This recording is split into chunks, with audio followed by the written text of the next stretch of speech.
Hello and welcome to the short Vort on Parshas Kedoshim. This week's edition is entitled, I Love the Taste of Bacon and Eggs. The first time I had tasted bacon and eggs, I was in college. And it was around Purim time, and I was dating someone whose family was giving a Mishloach Manos theme of bacon and eggs, representing the party that the Jews went to, hosted by the king Achashverosh in Shushan, where he served them whatever food they want in a kosher way.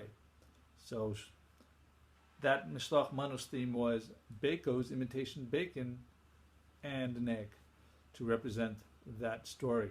What does that have to do with Parshas Kedoshim?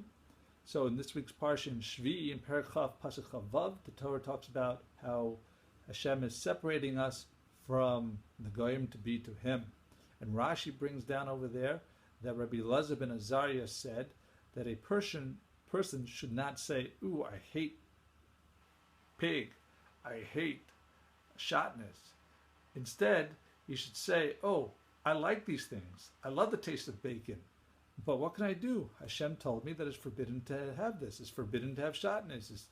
It's forbidden to do a whole variety of sins, even though I want to do them."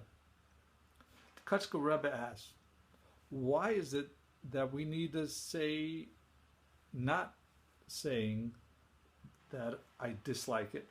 Why is it better that we say that, oh, I do like it, but Hashem commanded me not to? So the Kutzka Rebbe answers, says that a person, if he says that, oh, I hate it, there could come a time, possibly under duress, where he'll say, I don't really hate it. He develops a taiva. That bacon really smells good, and all my coworkers are eating it. And he might end up giving into it because, the problem was I didn't like it, but now I like it, so I'm going to eat it. But if a person always says that, oh, I like it, but Hashem said no, then there's no chance for this switch to happen. He's always going to reject the eating it because Hashem said, not to do it. It doesn't matter that I do like it. I'd like to suggest a chiddush that I came up with. It actually goes in a different direction than the Kutzka Rebbe, and is based on something in Sefer Imrei Baruch by Reb Baruch Simon of Yeshiva University, where he quotes an interesting explanation of the Chassam Sofer as to what the sin of Adam was by the Eitz Hadas. The Chassam Sofer says that the sin was that Adam Arishon originally, he was only truth. There was only one way to do things. There was no temptation for Avera. But Adam realized that the point of a person is to have Bechira and then to choose the right thing and then to get Sachar.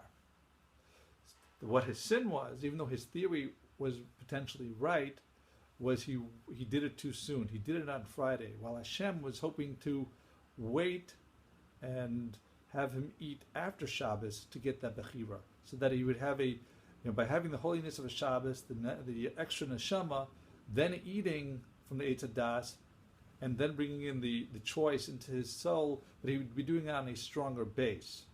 But the Avera of Adam was that he did it too early.